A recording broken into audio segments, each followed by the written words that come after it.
Labourer son champ, l'activité est aujourd'hui presque banale pour cette jeune femme. Sous anonymat, vous ne verrez pas son visage et nous l'appellerons Paga.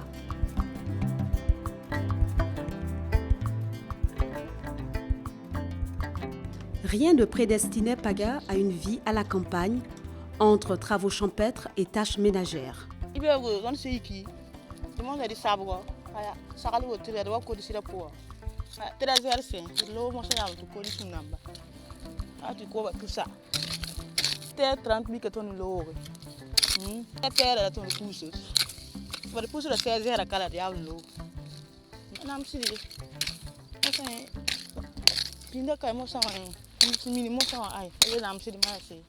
Nous sommes en 1999.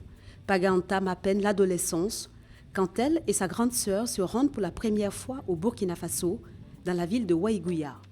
Elles sont là initialement pour des vacances. Son père, un riche commerçant résidant en Côte d'Ivoire, avait lui d'autres projets pour l'une de ses filles.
Après 2 années à essayer de s'adapter à sa nouvelle vie, Paga tombe enceinte. Elle a 15 ans. Pour des raisons de santé, elle a enfin la permission de se rendre à Waïgouya, une ville située juste à 7 km de son village.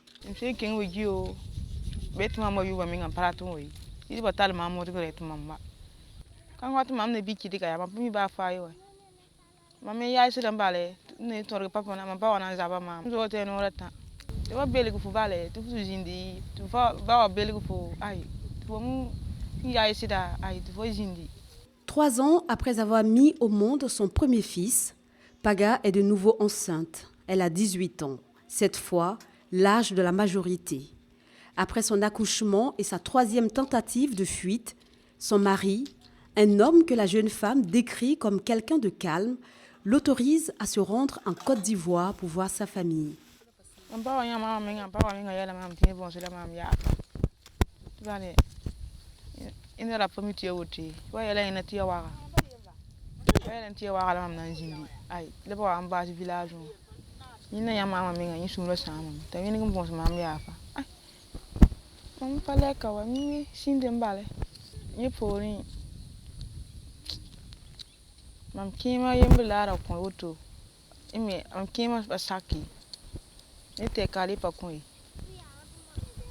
Selon Paga, son père, par amitié, a promis une de ses filles à son ami vivant à Waïgouya. Le futur marié, un des fils de l'ami, se trouverait à Ouagadougou. Mais une fois à Waïgouya, l'oncle paternel de Paga la marie rapidement à un autre homme avec la complicité de l'ami de son père. Il s'agit du frère de l'ami du père, un homme d'un âge très avancé, déjà marié et dont les enfants sont plus âgés que Paga. Mais 18 ans sont passés et Paga a aujourd'hui 3 enfants, 2 filles et un garçon.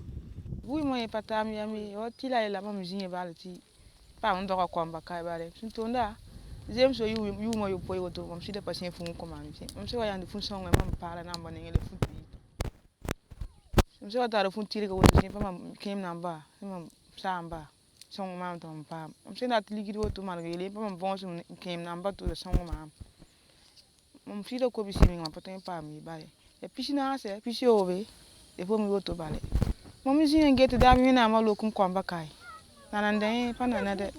Ses enfants, l'unique chose qui semble donner un sens à la vie de Paga. Son fils aîné n'hésite pas à lui donner un coup de main, comme ici dans son champ d'arachide. Kwamba mbeba ya. Ai, mo so ba pazar mam. Msuro no mam bi song la mam tuma. Ya ko ba ninga kai yu bara da mam bi ga kinga la dan ga to pam ko bisi. Dan nga ko wala pinu. Ya ko ko ba kuma mam la dum je bisi. To mam ni ba na ba. Mam be mo sa mam pa wi du ko mi. Yin wi di. Diga me ngam yele mam mam da sam sumbi. Yin se ndo kana zai mam. De quoi redonner de l'espoir à Paga. Mais la jeune femme souhaite voir les choses changer pour toutes les jeunes filles victimes de mariages précoces ou forcés. Comme elle, l'UNICEF estime à 10% le nombre de femmes mariées avant l'âge de 15 ans au Burkina Faso. Le pays est par conséquent appelé à agir au regard du droit international afin d'éliminer le mariage d'enfants. Un appel qui réjouit Paga, même si elle estime que pour elle, cela arrive trop tard. Ami tar kwai ga ya asun an kuma mai mame sakan jindila kem jugula mame patale dem mam ya pa fa ni mam sim pa furu sa fa me ma ne ya am se la le tumoto asi we mam ne ba zar mam kai ba mi sile pa mam ne ba yinga pa na tar fu me nga segandi ba ina zar am bale ya riba ba ta ko ya sabga teli daninga ta ite rumu e oto bale vuima ba en ko fo ligidi wona fo na rikinda nakama rakinda raro rakinda ne odre rakinda ka ba kurundi gile ko papa am ligide ti se ko fo we fo ndar na ka teedo fu te fa mo to me ngam jinga fu te fa kiewoto yam bale ma mu vuya bale. Suivre pour ses enfants, les voir grandir afin qu'ils aient un avenir meilleur que le sien. Paga nourrit aussi l'ambition de se lancer dans un petit commerce de savon afin de pouvoir subvenir à ses besoins et à ceux de ses enfants. Un projet qu'elle veut soumettre à sa famille pour un appui financier. Mais en attendant, après 9 heures passées dans les champs, il est temps pour Paga de reprendre le chemin de la maison. Ce n'est pas encore l'heure du répit. Sa journée prendra fin lorsqu'elle aura servi le repas du soir à toute la famille et là enfin, elle pourra bénéficier d'une bonne nuit de sommeil, seul moment d'évasion de son infortune.